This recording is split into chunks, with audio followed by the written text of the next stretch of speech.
Hi, this is Hung, author of the 5 Steps to Speak a New Language. First of all, thank you so much for all of your comments and your feedbacks on my last video.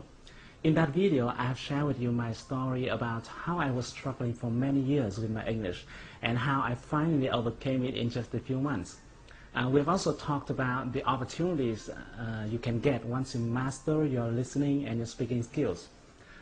We talked about the working opportunities you can absolutely apply to all those multinational corporations out there looking for candidates in Asia. We talked about the learning opportunities.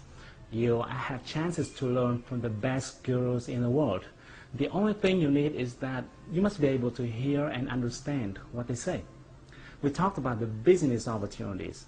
The business world is now flat, and you are free to join the global market, to search for a customer, your suppliers, your partners around the world. And today, by watching this video, you can understand more in details about how you can really master your English in a short period of time. Well, what do I mean by short period of time? I'm not talking about years. I'm talking about months. It might be 8 or 9 or 10 months. I can't say exactly how long because it also depends much on you. But some of my friends and my students were able to do it in 5 or 6 months. You're going to pick up one of the most important factors that determines whether you will quickly achieve your goal or will be struggling for many years with the language you want to learn. Let me start with a question. What do you think is the most important thing when it comes to learning a new language?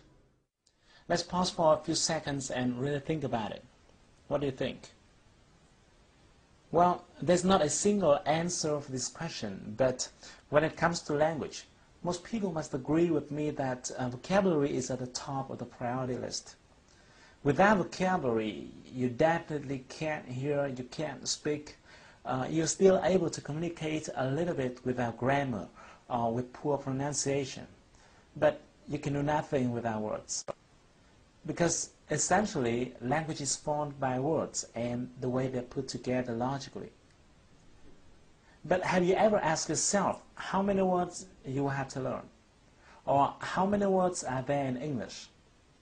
I know that most people don't make this question because people just start right away without realizing how far they have to go and how long it will take to get to the end of the road. And that is not really good when you have a long journey. You'll be more likely to reach the target if you have a map in your hand or if you can realize how far you're going to have to go. Now let me tell you, if you take a look at a dictionary, you'll find that an average one may contain 100,000 words. A bigger one may have 200,000 or 300,000 different words. And I have another question for you. How many words you can learn and remember each day? Given the fact that you learn them and then you forget them, right? You learn and you forget. So how many words do you think you can learn and remember each day? Now let me assume that you can learn and remember 20 words per day. And this is not a bad number at all.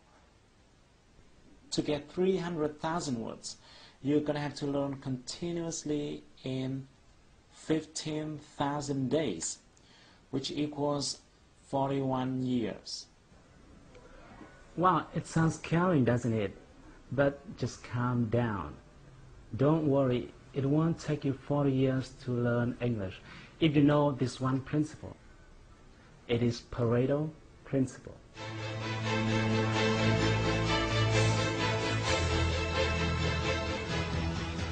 Even though you could have heard about it before, but let me give you a very quick review. Things in our world are arranged by an interesting rule, which is called the 80-20 rule. This was found by an Italian economist named Vilfredo Pareto. That's why it is also called the Pareto principle. In the beginning, he observed that 80% of the lands are owned by 20% of the population. And then he found that this number is true in many other fields as well. For example, 20% of the workers may produce 80% of the result. or 20% of the customers may bring in 80% of the revenue, or 20% of the features normally cause 80% of the usage, and so on. In fact, the rate 80 per 20 is rather a symbol than an exact number. In many cases, it could be 90 per 10 or 95 per 5. The reason why this principle became famous is because, thanks to it, people could decide where to put their efforts into, like their time, their money, their resources, in order to get the most results. And the great thing is that this principle is also true in learning a new language.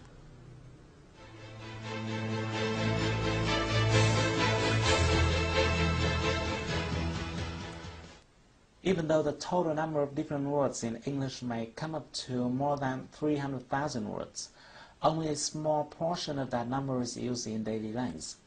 As early as the 1930s, George Zip has found what people now call Zipf's law.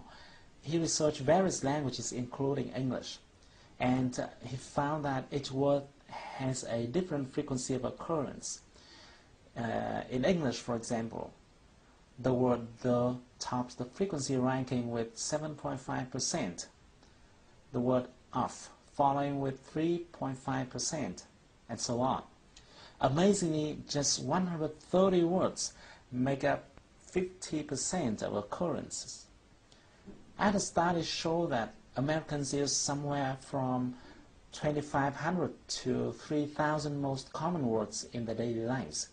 The good news is that these 3,000 common words build up more than 95% of the content in any conversation, telephone call, email, or even books and newspapers. In other words, instead of learning more than 300,000 different words, you can focus on 3,000 most common words but still understand 95% of all conversations, emails, newspapers, and books. These most common words belong to what we call the core vocabulary.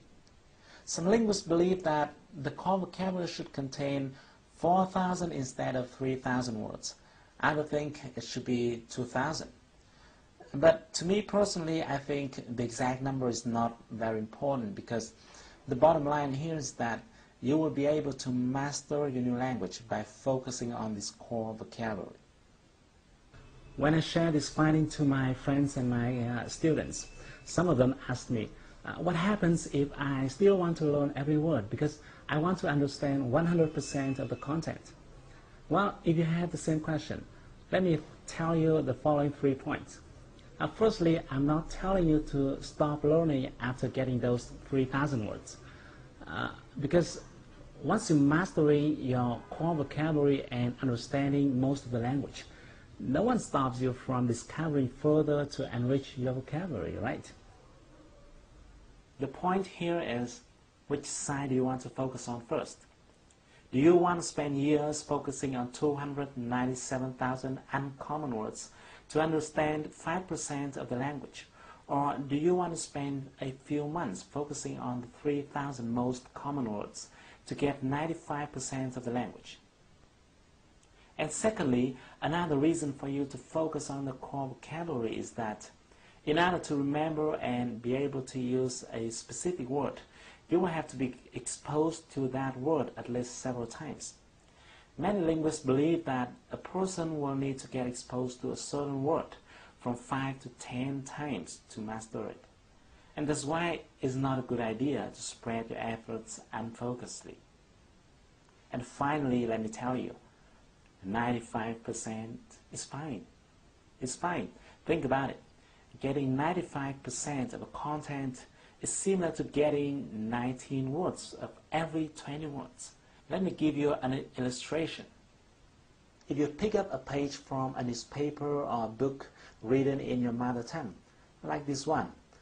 This is a page I copied from VN Express, and then I try covering one word every 20 words. Every 20 words, I covered one word. Let's try reading through it. Try it. Can you almost get the whole meaning? It is okay, right? That's why I said 95% is already fine. And if you notice, even when you're speaking in Vietnamese with someone living in another location, you may not understand everything if that person is using local glossaries. And what would you do if you don't understand one word or another? You would simply ask, what? Or what do you mean by, or things like that. It happens all the time in communication, even in your mother tongue. And in the last minute of this video, let me tell you my little secret. Actually, I don't know many words. I can't tell you exactly how many English words I know, but I'm quite sure that I don't know more than 300,000 words. But I can speak English quite freely, as you see I'm doing right now. I have no problem talking to my partners, negotiating deals over the phone or face-to-face. I have no problem reading documents, newspapers, books. I can watch movies without sticking my eyes into the subtitles. And you can do the same. Now that you've got one of the most important secrets that determines whether or not you will quickly achieve your goal in learning a new language. But we haven't talked about how you can actually get them. Which words are they? In the next video, I'm going to share with you a technique that will help you to quickly acquire all those important words. And the best thing is that you won't have to memorize them, but it will naturally go into your mind and will be retained in a long period of time. So, thank you for watching my video. If you like it, share it with your friends and your beloveds. If you're using Facebook, just simply click the like button to share it with your friends. If you have any question, or even if you don't agree with what I'm telling you so far, feel free to give me your comments and your feedbacks. I'd love to hear them. So stay tuned with your inbox. I'm going to send you the next video soon. But until then, take action. Do something. Do something right now to improve your English. Because if you want to shine tomorrow, you got to sparkle today.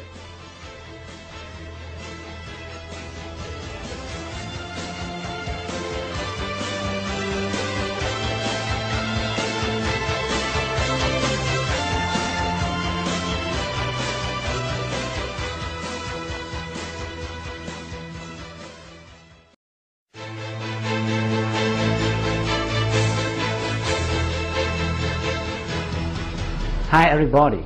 Have you ever imagined that someday you can speak English freely as if it were your mother tongue?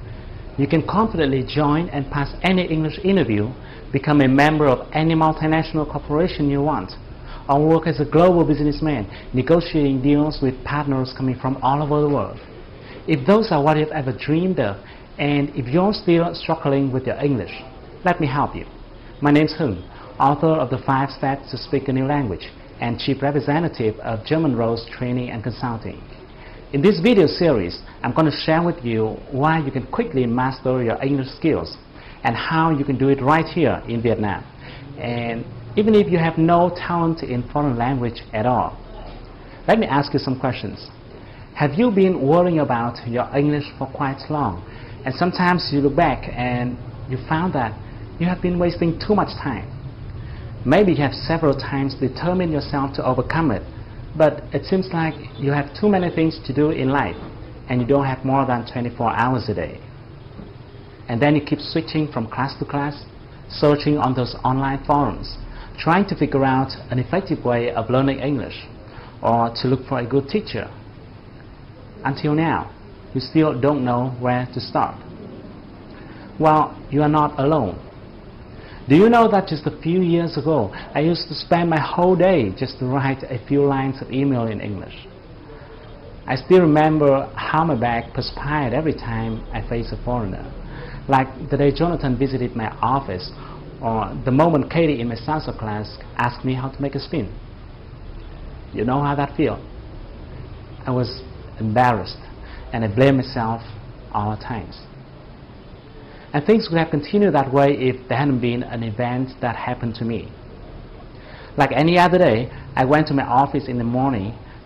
As I stepped in, everybody turned to me and said, "Congratulations, Hung."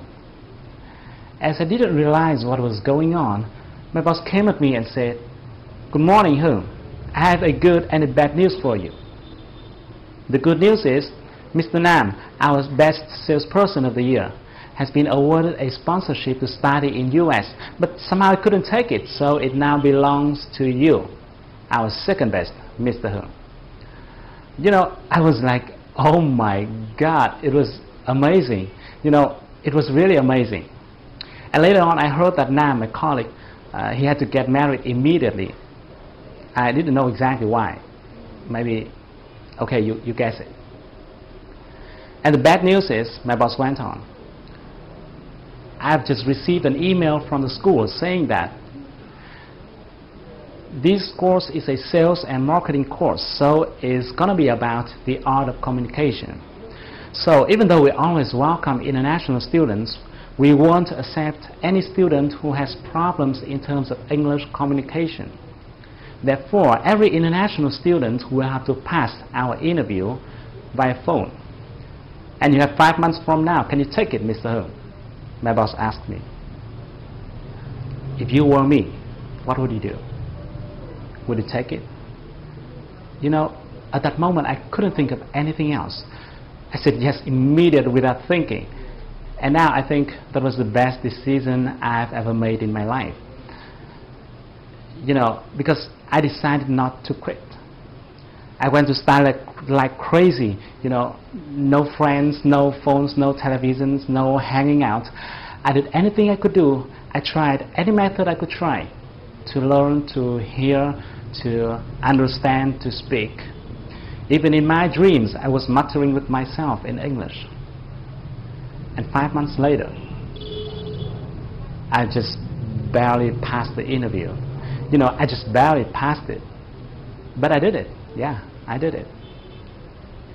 But until then, I still didn't understand why I could make such a big change within just a few months.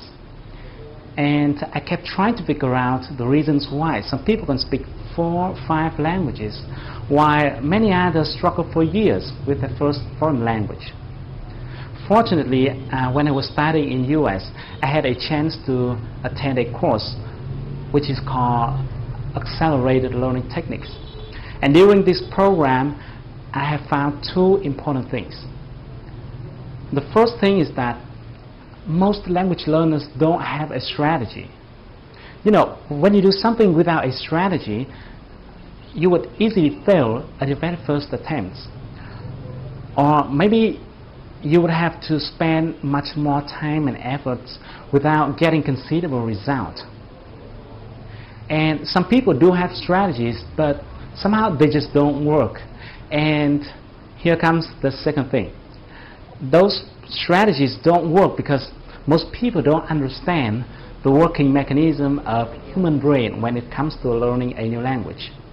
You know, your brain is awesome, but if you don't use it properly, it's not going to work at its best. So that's why I have spent a huge amount of my time doing researches on this issue. I read tons of books. I developed and tested dozens of methods with my friends and my students. It took me more than 4 years, and finally I have cracked the secret code of learning a new language. In the next part, I'm going to share with you the secret that can help you be able to hear, understand, and speak, or even present like a professional native speaker. People will have to turn their heads around to look at you every time you pick up your phone to talk to someone in English. But before we move ahead, I think it's important to talk a little bit about the problems and the obstacles that you might be facing. I guess you could have been learning English for a while, and if I'm not wrong, you may not remember the vocabulary you have learned, no matter how hard you try to memorize them. Even if you have written down the words many times, but it's like there was a hole in your mind through which new words keep leaking out. Or maybe you don't understand what the speaker is saying in the tape. even though you have replayed the tape over and over again until you lost your patience, and then you looked at the transcript, you surprisingly found that you have learned all those words before, but somehow you couldn't hear them. It is frustrating, isn't it? Or you think your pronunciation is not bad, but somehow your audience don't understand what you're talking about. Even worse, you forget everything you have learned when you face a foreigner. Well, it is not your fault. It's simply because you are doing it the old way without knowing that the learning sciences have now changed dramatically. You don't have to do it the hard way. The method I'm going to share with you is something different from what you normally heard, because I won't tell you to memorize words, even though I know many language teachers keep telling you to do so. But to me personally, it is quite ineffective. When I was trying to memorize words, I felt like I was chasing them. While I could keep some, I also lost some. I think language is not something we can memorize. Instead, I believe what you need to do is to build a mechanism or system so that you can acquire the vocabulary. In other words, vocabulary will come to you and then will be retained in your mind in a more natural way. I also won't tell you to replay the tape over and over again and force yourself to hear every single word. Instead, you need to build or to develop a sound map in the language processing section within your brain so that you will easily hear and understand what the native speakers say, no matter how fast they speak. I won't tell you to learn and memorize as many words as possible. And I know most people recommended you to do so, but I will tell you how to learn the right words. And the last thing I'd like to mention here is that people keep relying on external factors such as native speakers or foreign language environment, hoping that these factors can help them develop their speaking skills. Unfortunately, those may be good supporting factors, but they are not the determinant. In fact, it is not someone or something that can help you be able to speak well. It is you who will help yourself be able to speak. And you can do it in a short period of time if you follow my 3-stage speaking processes. Once you have mastered your listening and speaking skill. Okay, let me repeat this. When I say master, I mean you can talk freely in English with anyone from anywhere, either by phone or face-to-face. So once you've mastered it, tons of opportunities will open in front of you. I'm mentioning this here because I think you better have a big picture about what you're going to get as a global citizen. Let me give you 4 typical cases about how you can play a much bigger game. The first one, if you're seeking for a better job, you don't have to limit your career prospect within your home country, Vietnam. Let me give you an example. This is Monster.com, a job-seeking site. It is similar to VietnamWorks.com, but it works globally. And there are tons of companies coming here to seek for candidates in Asia, those who will be working at the representative offices or branches. If you look at the job by location right here at the bottom of the page, you will see there are jobs available in Hong Kong, China, Singapore, Vietnam, and so on. Let's say you're interested in sales job, and let's try clicking on the sales at the jobs by functions column. See, there are quite a number of companies that are looking for candidates working for their offices or branches in Vietnam. And you can also look for jobs located in other countries like Singapore, Hong Kong, or Thailand. A few months ago, a friend of mine got a job offered by a company in 500 Fortune list, and he has flown to Singapore to work there. You can think of something similar to that. The second case, if you are a designer or a programmer or a doctor or an expert in any field, you can look for your potential clients internationally through sites like elance.com.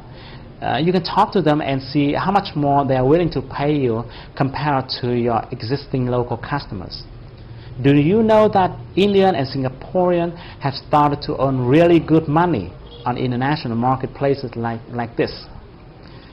You don't want to be left behind. The third case is, if you're running your own business, oh great, if you're running your own business, you'll be free to bargain with some supplier in India or negotiate with some customer in US.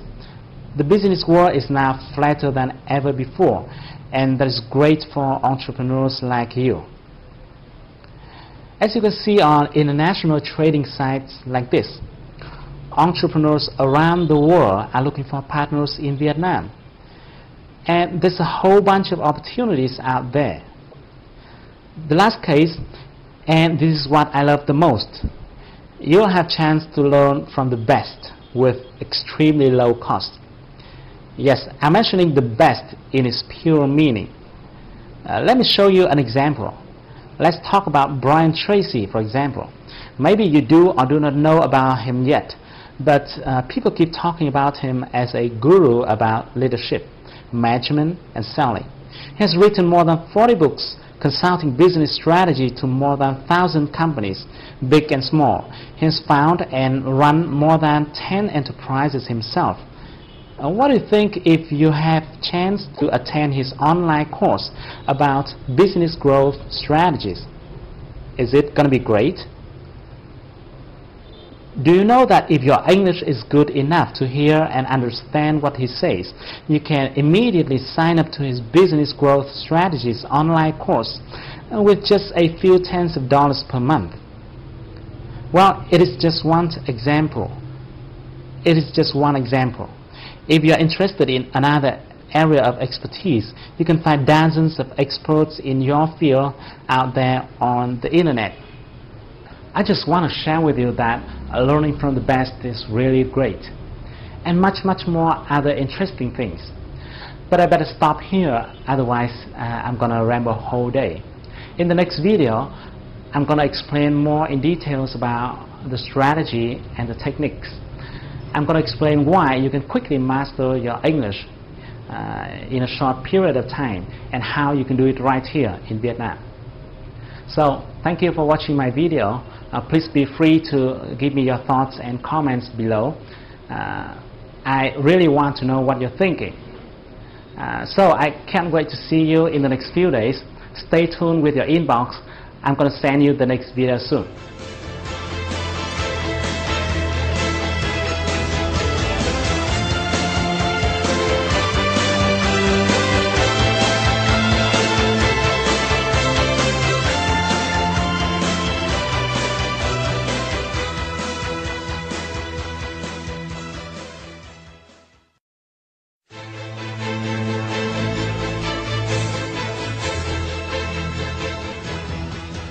Hi, this is Hung, author of the 5 Steps to Speak a New Language.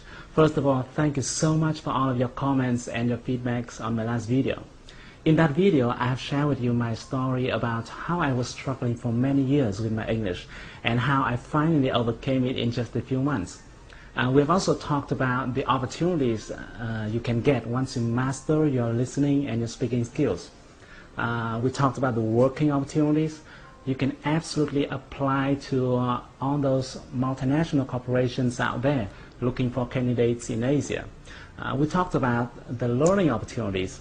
You have chances to learn from the best gurus in the world. The only thing you need is that you must be able to hear and understand what they say. We talked about the business opportunities. The business world is now flat, and you are free to join the global market. To search for a customer, your suppliers, your partners around the world. And today, by watching this video, you can understand more in details about how you can really master your English in a short period of time. Well, what do I mean by short period of time? I'm not talking about years. I'm talking about months. It might be 8 or 9 or 10 months. I can't say exactly how long, because it also depends much on you. But some of my friends and my students were able to do it in 5 or 6 months. you're going to pick up one of the most important factors that determines whether you will quickly achieve your goal or will be struggling for many years with the language you want to learn. Let me start with a question. What do you think is the most important thing when it comes to learning a new language? Let's pause for a few seconds and really think about it. What do you think? Well, there's not a single answer for this question, but when it comes to language, most people must agree with me that vocabulary is at the top of the priority list. Without vocabulary, you definitely can't hear, you can't speak. You're still able to communicate a little bit without grammar or with poor pronunciation, but you can do nothing without words. Because essentially, language is formed by words and the way they're put together logically. But have you ever asked yourself how many words you will have to learn? Or how many words are there in English? I know that most people don't make this question because people just start right away without realizing how far they have to go and how long it will take to get to the end of the road. And that is not really good when you have a long journey. You'll be more likely to reach the target if you have a map in your hand, or if you can realize how far you're going to have to go. Now let me tell you, if you take a look at a dictionary, you'll find that an average one may contain 100,000 words. A bigger one may have 200,000 or 300,000 different words. And I have another question for you. How many words you can learn and remember each day? Given the fact that you learn them and then you forget them, right? You learn and you forget. So how many words do you think you can learn and remember each day? Now let me assume that you can learn and remember 20 words per day. And this is not a bad number at all.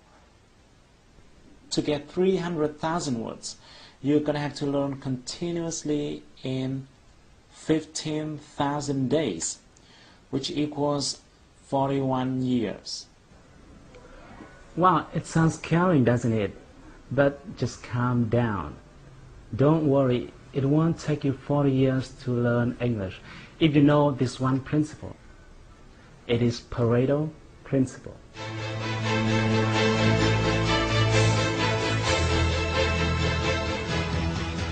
Even though you could have heard about it before, but let me give you a very quick review. Things in our world are arranged by an interesting rule, which is called the 80-20 rule. This was found by an Italian economist named Vilfredo Pareto. That's why it is also called the Pareto principle.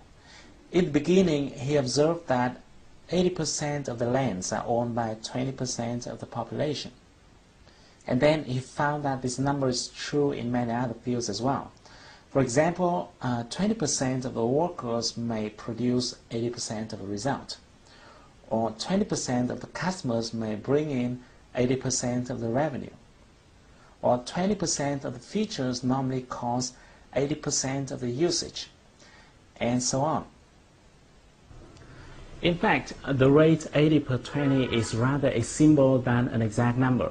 In many cases, it could be 90 per 10 or 95 per 5.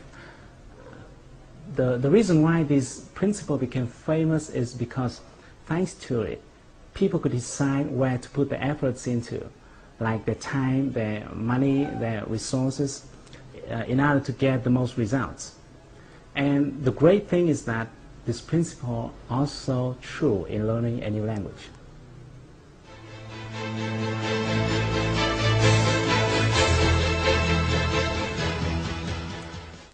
Even though the total number of different words in English may come up to more than 300,000 words, only a small portion of that number is used in daily life.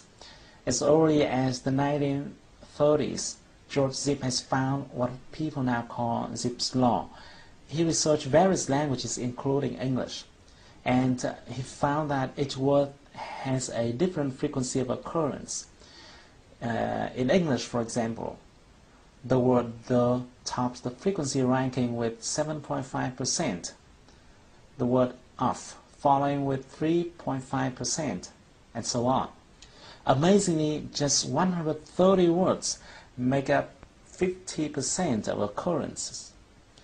And studies show that Americans use somewhere from 2,500 to 3,000 most common words in their daily lives. The good news is that these 3,000 common words build up more than 95% of the content in any conversation, telephone call, email, or even books and newspapers. In other words, instead of learning more than 300,000 different words, you can focus on 3,000 most common words but still understand 95% of all conversations, emails, newspapers, and books. These most common words belong to what we call the core vocabulary. Some linguists believe that the core vocabulary should contain 4,000 instead of 3,000 words. Others think it should be 2,000. But to me personally, I think the exact number is not very important, because the bottom line here is that you will be able to master your new language by focusing on this core vocabulary. When I share this finding to my friends and my students, some of them ask me, what happens if I still want to learn every word because I want to understand 100% of the content? Well, if you have the same question, let me tell you the following 3 points. Firstly, I'm not telling you to stop learning after getting those 3,000 words. Because once you mastering your core vocabulary and understanding most of the language, no one stops you from discovering further to enrich your vocabulary, right? The point here is, which side do you want to focus on first? Do you want to spend years focusing on 297,000 uncommon words to understand 5% of the language? Or do you want to spend a few months focusing on the 3,000 most common words to get 95% of the language? And secondly, another reason for you to focus on the core vocabulary is that in order to remember and be able to use a specific word, you will have to be exposed to that word at least several times.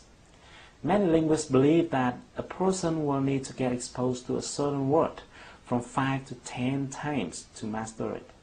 And that's why it's not a good idea to spread your efforts unfocusedly. And finally, let me tell you, 95% is fine. It's fine. Think about it. Getting 95% of a content is similar to getting 19 words of every 20 words. Let me give you an illustration. If you pick up a page from a newspaper or a book written in your mother tongue, like this one. This is a page I copied from VN Express, and then I tried covering one word every 20 words. Every 20 words, I covered one word. Let's try reading through it. Try it. Can you almost get the whole meaning? It is okay, right?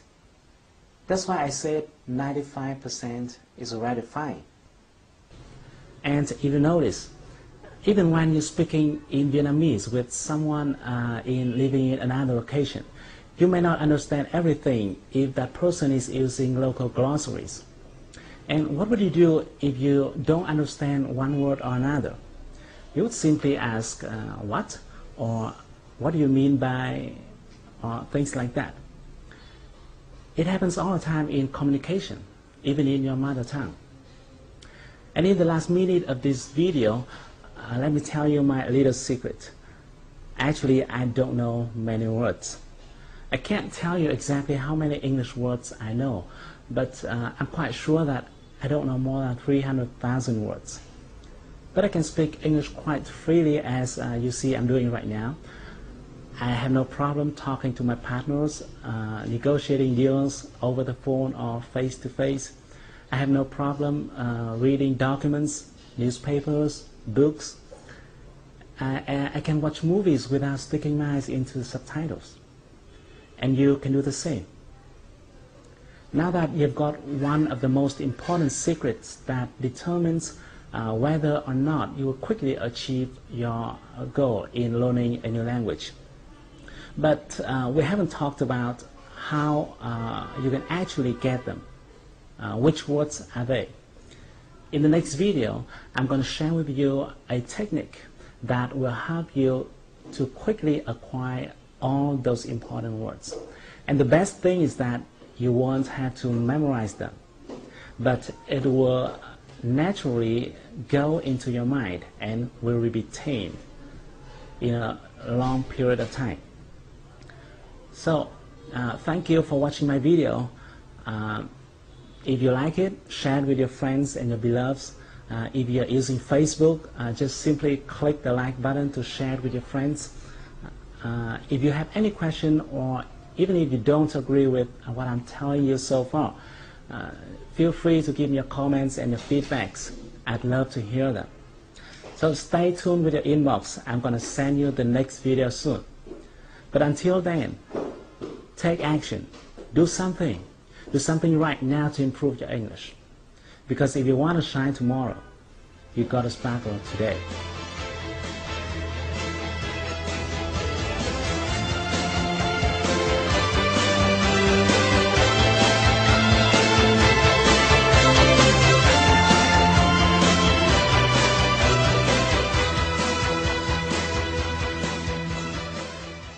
I'd like to thank you so much for your comments and feedbacks on my last 2 videos. As you have been watching me so far, I believe that you're serious in quickly overcoming your language barrier to be able to hear, understand, and speak, or even present in English. If you're like some friends of mine, you may have your own unique talents. You may have your dreams and wishes. You may want to join the global community, to work anywhere you want, to become a businessman or businesswoman, going around the world, working with partners coming from many other countries. But you and I have the same disadvantage of living in a non-English speaking country. Some years ago, when I was struggling with my English, I used to ask myself, oh, why is it English? Why isn't it Vietnamese? I'm not sure if you ever had the same thought, but that damn language is holding you back, right? Sorry I'm using bad word here, but it is holding you back from showing your real capability to the world. Now I want to tell you that it is not very hard to learn to speak a new language if you know to do it the right way. That's why I'm here to share with you some of my best knowledge and experience, the knowledge that I usually teach in my private coaching class only. But the reason why I created this video series and share with you for free is because I don't organize such program very often, and I have to do many other consulting works. And I understand that not everybody can afford to spend more than $100 to attend my class, my 3 or 4 session program. So I created this video hoping that it will help you achieve your goal. In the last video, we have talked about the core vocabulary, and we have learned that it determines whether or not you will quickly achieve your learning target. And today, I'm going to share with you a technique that will help you quickly access to the core vocabulary. It will help you retain those words in a longer period of time, and more importantly, it will help you learn in a more comfortable way. In the first part of the video, I'm going to explain how and why you remember or forget a certain word. What is the mechanism here? And I'm going to tell you the big mistake in learning vocabulary that many language learners make. Then in the next part of the video, I'm going to share with you, I'm going to give you a step-by-step instruction for you to practice my technique. Don't worry, even though it took me almost 4 years to figure it out, but it won't take you more than 4 minutes to understand it. Once I tell you how, it's going to be super easy to follow. So are you ready? Let's start. Have you ever asked yourself why sometimes you could retain a piece of information for quite long the first time you heard or saw it, but when you learn language, when you learn English, sometimes you couldn't remember a certain word, even though it was not the first time you learned it. Even though it was not the first time you learned it, and the common case here could be you see some word which is familiar, but you can't remember its meaning. It happens all the time, right? You can't remember its meaning. Let me tell you why.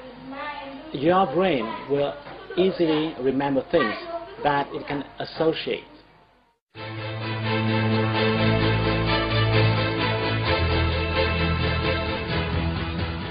In his book, Second Nature, Human Brain Science and Human Knowledge, the Nobel Prize-winning author Gerald Alderman reveals a lot of interesting findings about human brain.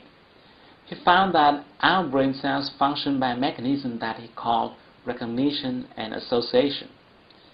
Because of association mechanism, you can easily remember a piece of information that had something to do with your existing data in your brain. In other words, the information that can relate to your experiences, your thoughts, your feelings, your desires. It will be very hard for you to remember a piece of information that has nothing to do with you. For example, if I tell you my name, you will remember it for quite long because my name relates to your desire of learning English, so that your brain can link that name to other information already exist in your mind. Like you have watching me talking in my videos, or you want to speak English fluently and maybe I can help you, and things like that. But if I tell you a name without letting you know who he or she is, you forget it in a few days. Secondly, you can only retain a word if you are exposed to it several times.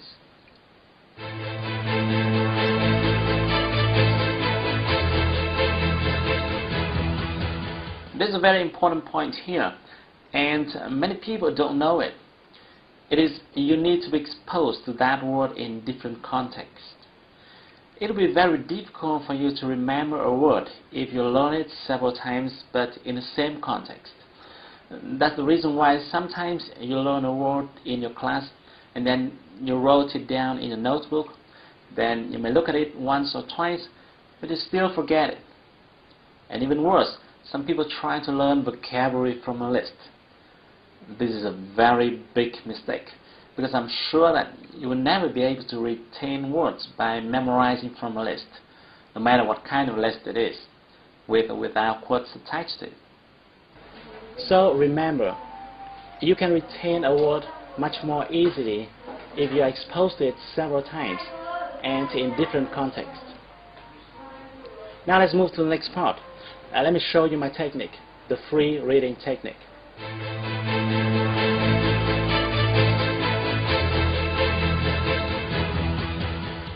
The reason why I call it free reading because I want to distinguish it with the comprehension reading section that you usually find in the textbook.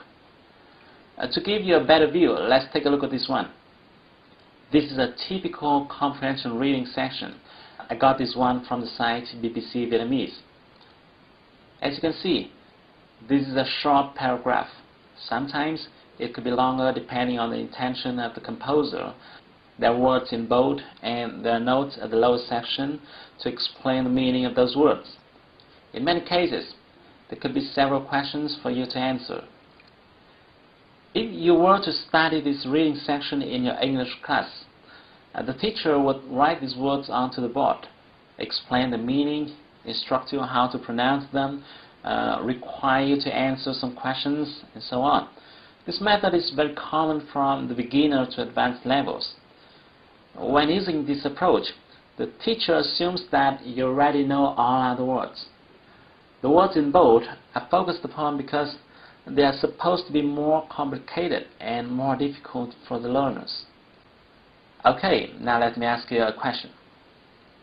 Are you sure that all those difficult and complicated words listed in the example are worth your time and effort? Recall what we talked about in the last video, the Pareto principle and the core vocabulary. You want to make sure that the words you spend time on should be the most common words. Coming back to the example, you can now see that the comprehension reading method tends to drive you to focus on the most difficult words. And my next question is, are the difficult words the most common one? Unfortunately, the answer is no. Most of the times, the shorter and simpler words are more common than the long and complicated ones. If you want to check how common a certain word is, you can use the website Word Count. Here's the web address. This is a website that provides rankings based on how common a certain word is.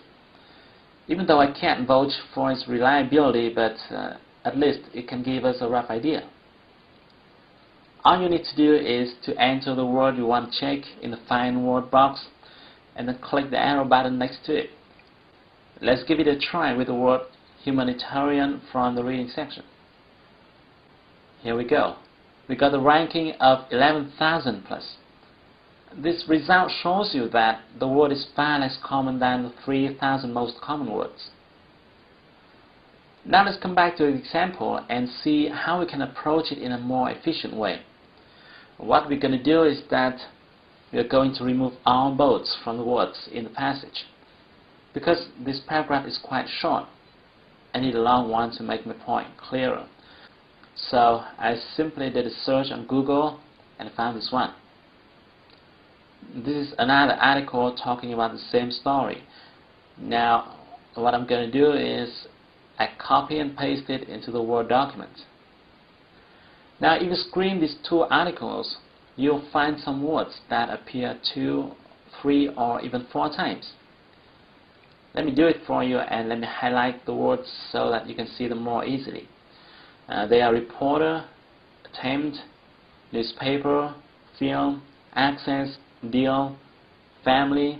The phrase say on the videotape shows up twice.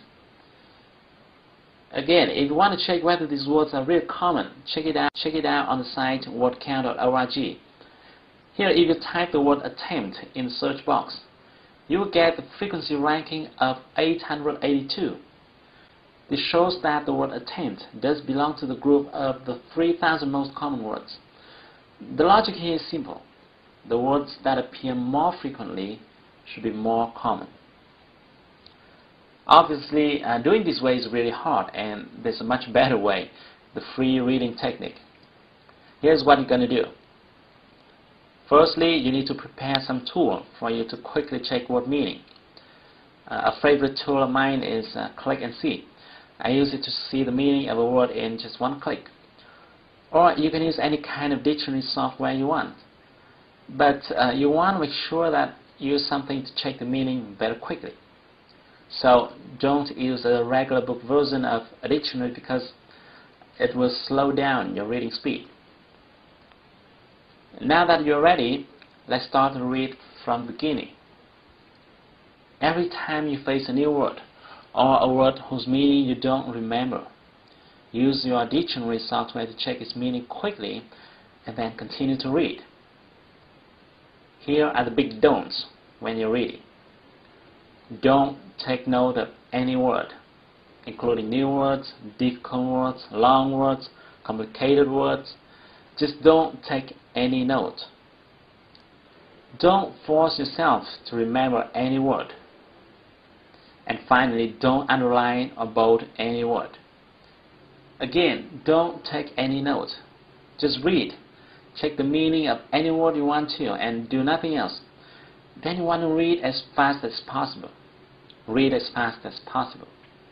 After reading a few sentences, maybe just 1 or 2 sentences, you might see a certain word that you have just checked the meaning of a minute before. However, you might not remember its meaning because you didn't take note. Well, no problem. Just relax. Go ahead and check its meaning again using your software. Then continue to read. You will likely see that word again and you may still not remember its meaning. Just use your dictionary software again and continue to read. Well, after seeing a certain word 3, 4 times and checking its meaning over and over again, I'm sure you remember it the next time you see it. And then, guess what happens? You have learned a word from the core vocabulary. Here's the key. Those words that you have seen over and over again are the most common words. The methodology here is very simple. The most common words must show up repeatedly. After reading a long piece, you will forget many words and retain some words. Those that you forget are uncommon words. Those that you retain are common. Now, you might be wondering why such simple technique could be so powerful. Let me explain. I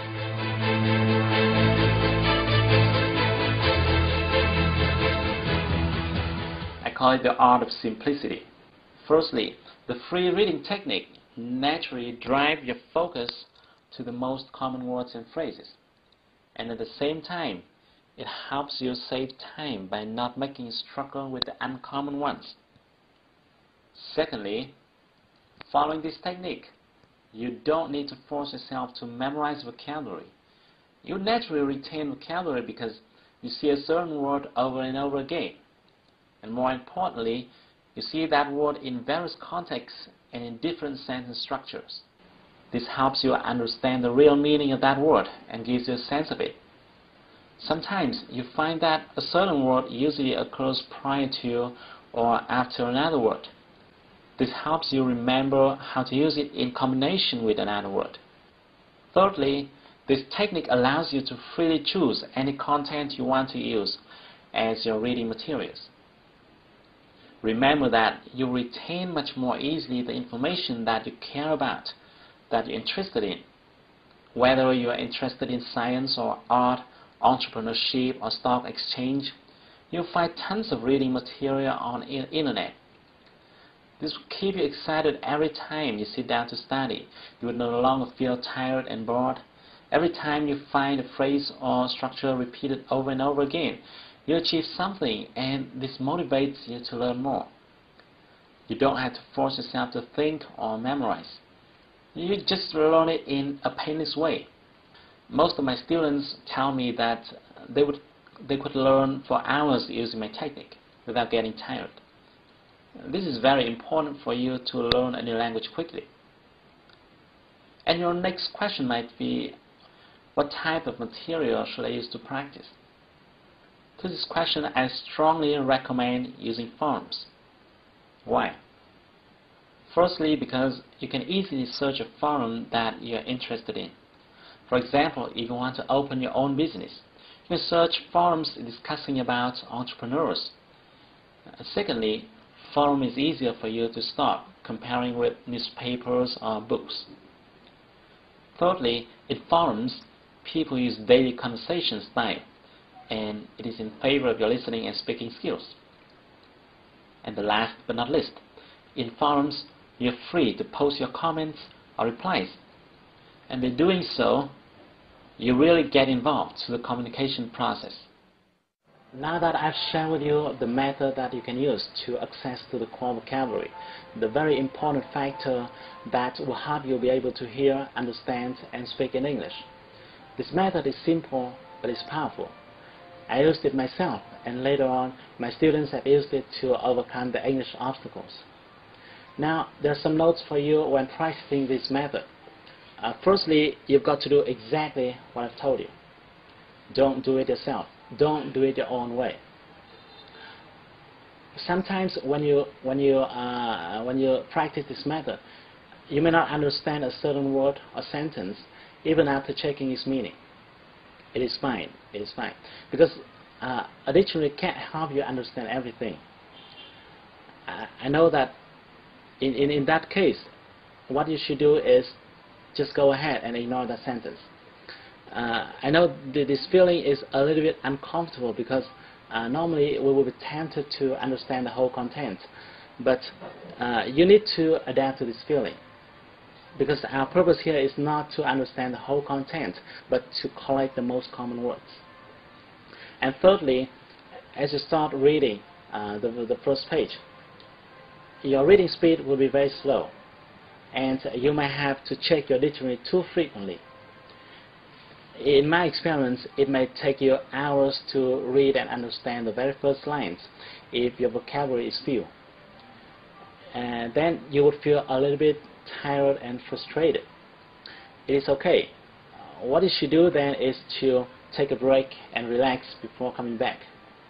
Then if you continue to read the next page, you will find that you have to check your dictionary much less frequently. And your reading speed will increase dramatically after the very first few pages. But, you know, unfortunately, not many learners know this. Most of them quit too early without knowing that success is waiting for them right around the corner.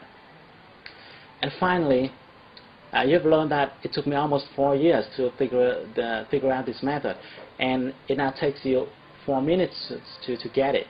Now I want to give you 2 more numbers. If you spend 40 minutes every day with this method, continuously in 4 months, let me repeat, 40 minutes every day, continuously in 4 months, you will have enough words to be able to speak as I'm doing right now. I guarantee that. Okay, I hope you find it useful. Thank you so much for watching my video. I will send you another video soon. Don't forget to share this one with your friends and your beloveds. But until then, take action. Do something today to improve your English. Because if you want to shine tomorrow, you've got to sparkle today.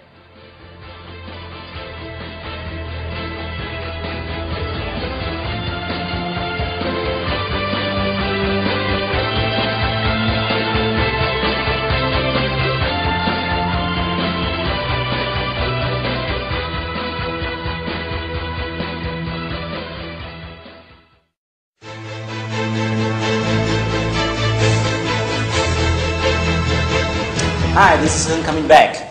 I hope you enjoyed my last video and have spent a little bit of your time to try it out. Today I'm not going to tell you a technique or a tip about learning English, but I want to show you an interesting letter. What inside this letter is more important than any kind of strategy or technique. In fact, it has changed my life, and I believe it can change yours too. That's why I want to share it with you today. So let me just show it to you. Are you ready? Okay, here we go. Its title is God's Payment Terms. Well, it sounds weird, doesn't it? To whom it may concern. In response to all the disputes and concerns emerged around the distribution of success to our clients, we hereby officially clarify that we treat all of our clients with the same policies and without any bias. For those who have not received the success they want, please kindly refer back to our payment policies below. First, success is not a free gift. Depending on various sizes, you must pay its price accordingly. Second, we do not offer any kind of discount. Every client is supposed to pay full price. And third, we do not accept any kind of credit or partial payment. Every client must pay full price in advance. Success will not be delivered until your full payment is made. To your success from God's office. A small note. Clients here refers to those who are seeking for success of any kind. Well, you may believe this letter or not, but the truth is that you will achieve the success you want if you're willing to pay the price to get it. I think many people know this, but what most people don't realize is they have to pay full price before getting the success they want. If you notice, you'll see many people around you who have gone through half of the way, or sometimes they're so close to the victory, but somehow they just suddenly quit the game. It's a pity, isn't it? So for you to avoid being in those cases, I suggest you to do the following 3 steps. Step 1. Determine the whole price you're going to have to pay in order to get the success you want. Write them down on a piece of paper. You know, there's a deep connection between your hand and your mind. If you don't write it down, you're not serious about it. So list out everything you can think of. Sometimes it could be things that are small and simple. For example, if you want to be successful in English, it could be something like watching your favorite movie entirely in English, or joining some kind of English club, or reducing your time playing a computer game, and things like that. But you've got to determine the price yourself. No one can do it for you. Step 2, determine whether you will pay it or not. I mean, you will have to make a decision. You will have to decide whether to pay the full price or not. If you don't want to pay the whole price, you better not to pay it at all, because it doesn't make sense if you pay half of the price, or 70%, or even 90% of the price. doing so is the best way to waste your time.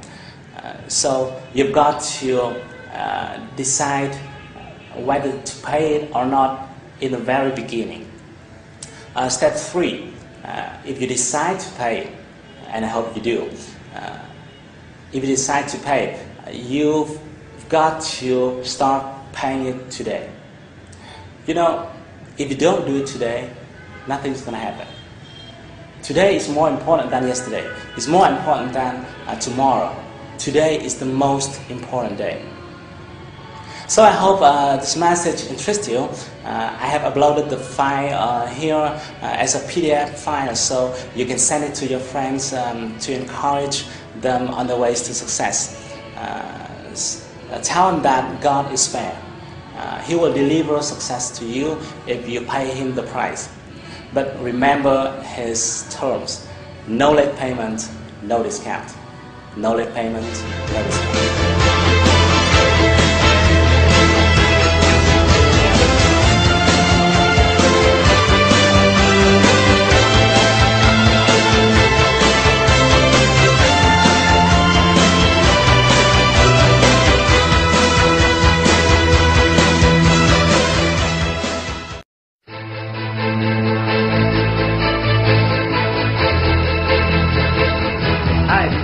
Back. I believe you have started the new year with full of energy and with a whole bunch of new plans and ideas. In this video, I'd like to tell you 4 things that all successful language learners keep doing to achieve what they want to achieve. And at the later part of this video, I also share with you a small tip that will help you pronounce English in a better way. I'm not sure what plans and projects you have for this year, but as you're watching this video, I guess English is still a roadblock on your way to success.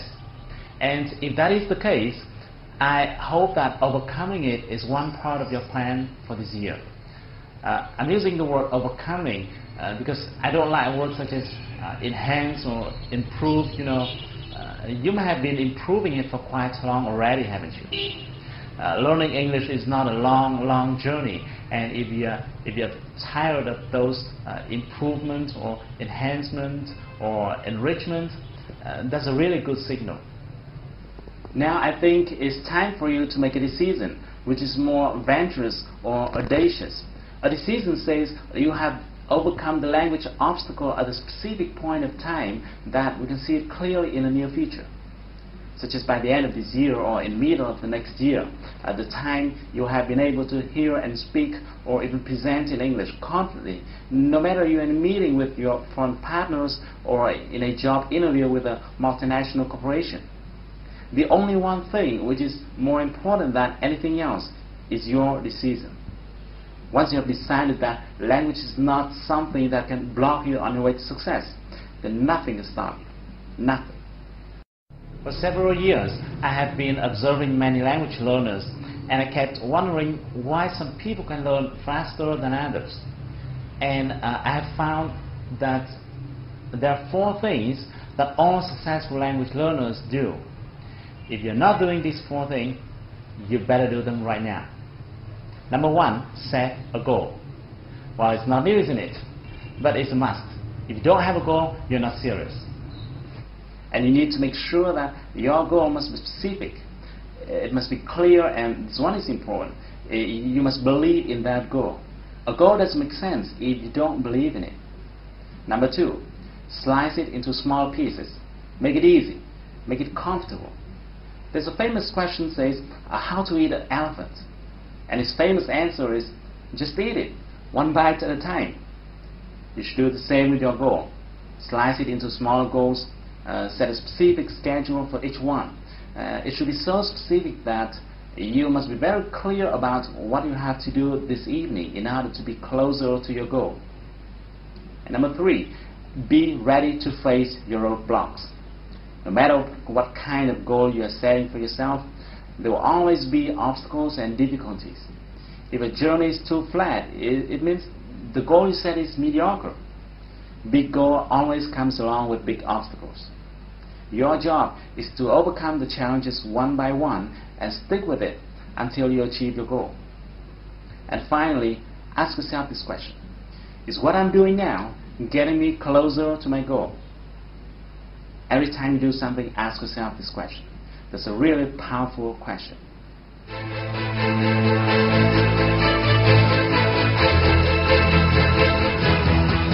Okay, in the next part, I'm going to share with you a small tip that will help you in pronunciation.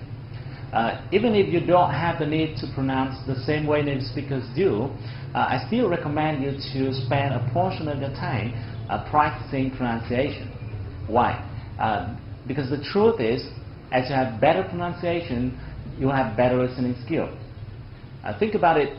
If you could speak the same way native speakers do, would you be able to hear them when they speak? Yeah, it is, isn't it? But this is what most people do not pay attention to, because people would normally think, well, I'm not seeking for perfection, or I don't have years living in the US or UK, so it's okay for me not to pronounce well. No, it's not true. Learning pronunciation is about learning a skill. It's not about art, or it's not about talent. You know, if you practice it often enough, you'll be proficient at it. However, more often than not, when you just start out practicing pronunciation, the problem is every time you hear a native speaker produces a new word, you would probably have the feeling of being unclear about what the sound is like. This is absolutely normal, because the first time you hear a strange sound, you'll probably experience that feeling. And consequently, you might be tempted to look at the text version of that word, hoping to get a better feeling of how it's pronounced. Even though doing that way may make you feel a bit more confident, but the fact is, looking at the text will likely drive you to pronounce the way which is not really close to the way native speakers do. In other words, the way a word is written may fool you and make it pronounce improperly. The reason is, every language has its own way of pronunciation of a certain vowel or consonant. For example, the pronunciation of the consonant G in English, like Google, is slightly different from that of the G in Vietnamese. Or the vowel N in the word man is slightly different from the vowel An in Vietnamese.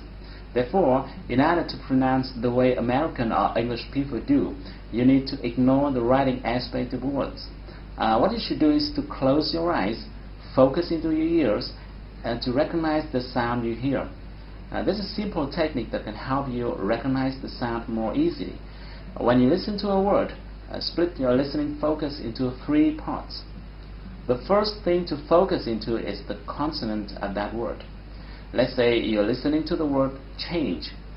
Focus into the sound ch.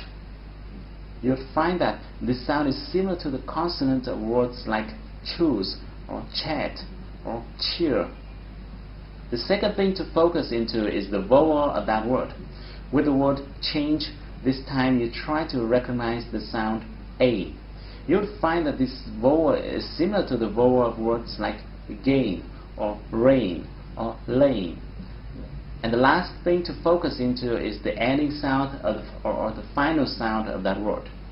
With the word change above, this time you try to recognize the sound J. You'll find that this sound is similar to the ending sound of words like forge, or large, or badge. By doing so, you'll be able to recognize the whole word more easily. Now, don't think that this is time-consuming.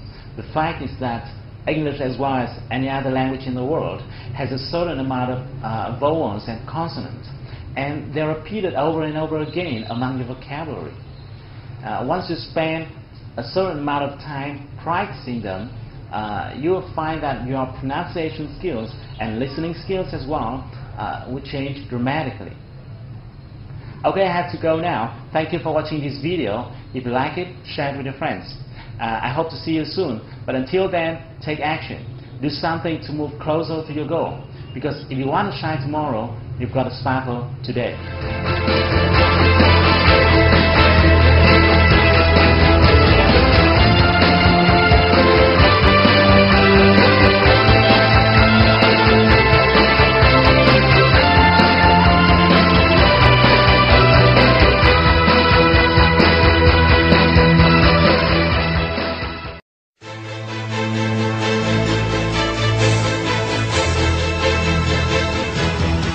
Hi, Hi, this is Hưng coming back, and today in this video I'm going to teach you a strategy that will help you save tons of time in learning your second language. It will bring you a bigger picture about your learning process and help you realize where you're stuck in and what you need to do to make a really powerful leap. Now, most language learners go through a learning curve like this. Let me draw it for you. So here is time, and here is the level. You would feel dramatic change when you just start learning from the beginning level. Okay? If you didn't notice this fact, it's probably because it's been too long ago. You started learning English for so long that you didn't remember how quick your improvement was at that moment. So normally when you just started to learn the very first words, you would feel like you're improving very quickly. And after a certain period of time, maybe 3 or 4 months, you study continuously, or maybe longer, it depends. You reach some point between the pre-intermediate or intermediate level. If you are not familiar with these types of level, just think about them as the B or C level in Vietnamese scale that we talk about every day. At this stage, you would probably be able to speak some simple sentences and will be able to understand a little bit when a native speaker says some greetings. But you'll almost have no clue when he speaks at his normal speed. And then, now you'd feel like you stop improving. You'll feel like you stop improving. As the stage lasts for a certain period of time, most language learners will be discouraged and give up.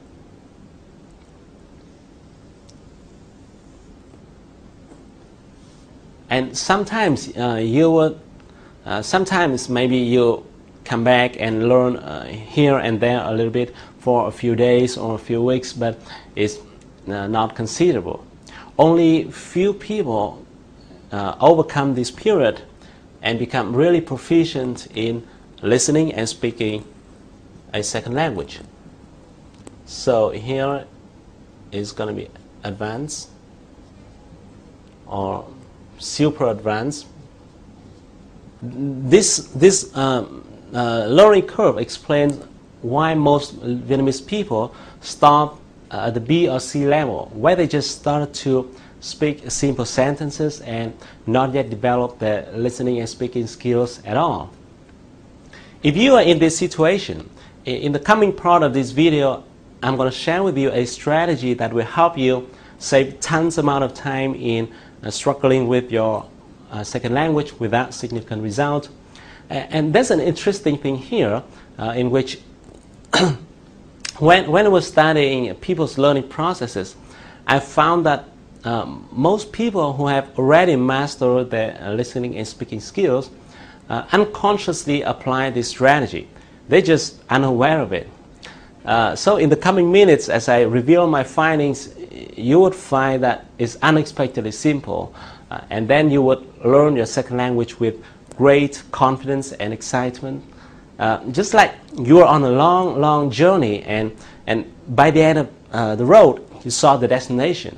By the way, this method is devoted to folks who are in this situation, which means those who have learned English for a certain period of time and have gone through all those basic reading stuff. If you just started out to learn the very first English words, and this one is not for you, just go to some English center and finish your beginner level first.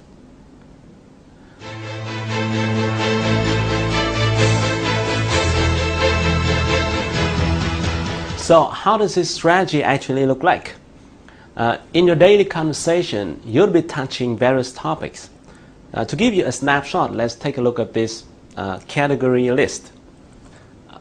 If you look at this, you'll find that there are many different topics such as sport and finance and fashion, business, entertainment, healthcare, government, and so on. And within each topic, there are some smaller subtopics inside. Now, if I draw a circle to illustrate a topic, then in terms of linguistics, there will be three main parts. The first part is what I call CRW, which stands for category-related words. It contains the words that are frequently used within a certain topic. For example, if you're talking about finance, then the category-related words of the topic finance would be like bank, account, debt, and loan, and so on, right? The second part is what I call the CWP, which stands for common words and phrases. These are words and phrases that are used with the same high frequency within just any topic. For example, I and you, to do, to go, like, can, could, and all those common words. And the third part is what I call the CSG, which stands for common structures and phrases. That means the way words are put together to create meaningful sentences. As you change the topic, then this part will change. But the other two parts remain unchanged no matter what topic you're talking about, right? To give you a clearer view, let's take a look at the three following sentences. The first one, I'm going to go to the bank tomorrow. Second, I'm going to go to the cinema next Sunday.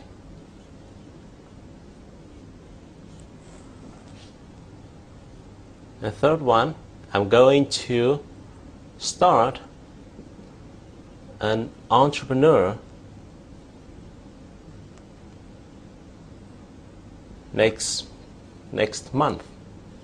Okay.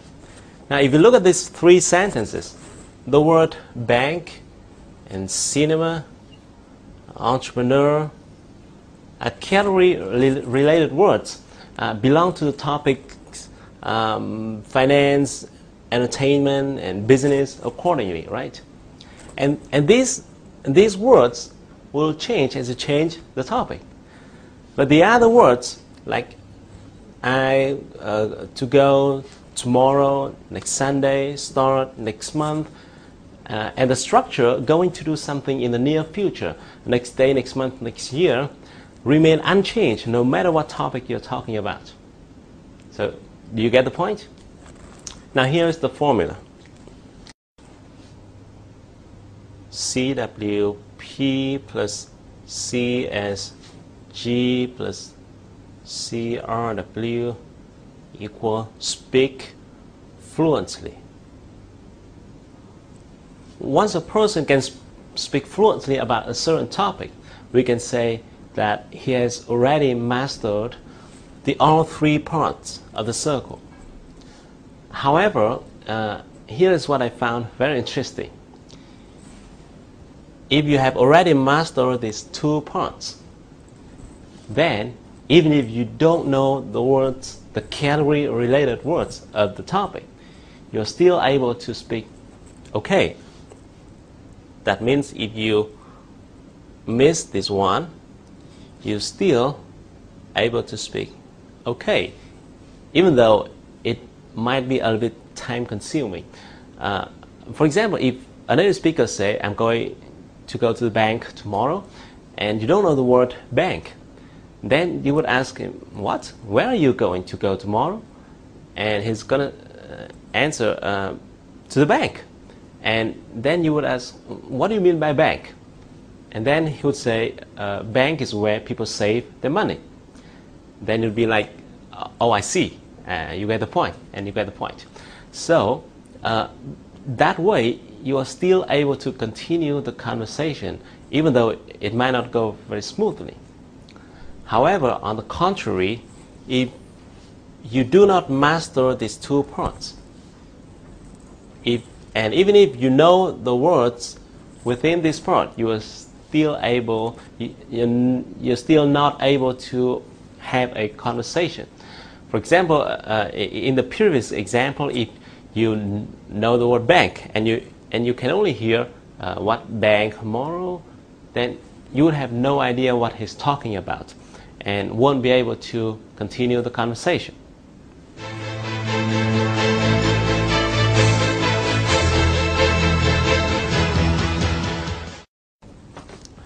That's why I call these two parts the core zone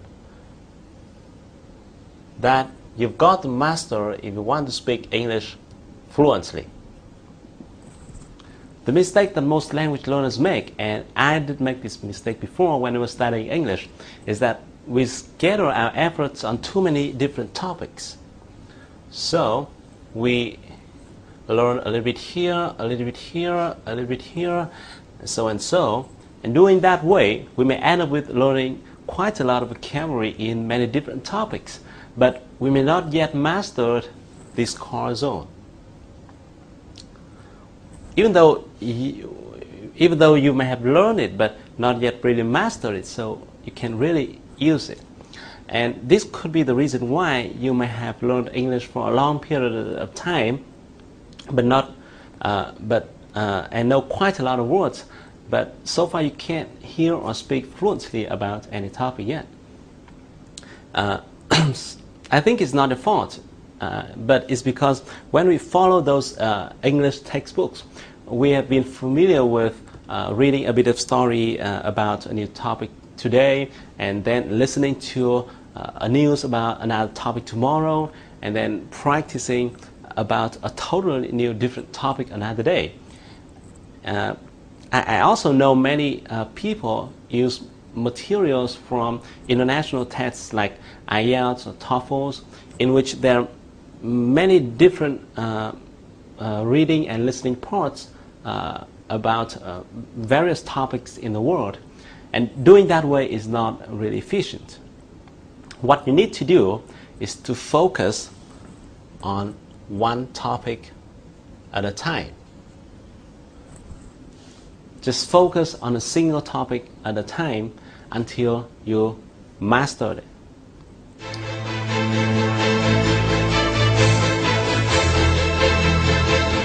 Because as you read and write and listen and speak around one topic, and then you will quickly be familiar with the category related words of that topic. Depending on the size of the topic you choose, the number of category-related words of that topic would be a few hundred or even less. And after getting used to all those category-related words, you will no longer be distracted by too many new words. And then the magic happens. You gradually fill up this core zone. And once this process is completed, you'll be able to hear and speak fluently about the topic you have learned. And then guess what? You'll be able to speak okay touching other topic, because you have already mastered the core zone. Now if you're interested in a new topic, all you need to do is to learn the category related words of that topic, which is limited in numbers, and then it's going to be very quickly, because you already mastered this core zone, and all you need to do is to learn the category related words of that topic. Then you will be able to speak and hear fluently about the new topic. So the key strategy here is very simple. Just focus on a single topic at a time until you master it and you can hear and speak fluently about it. So what topic should you be focusing on?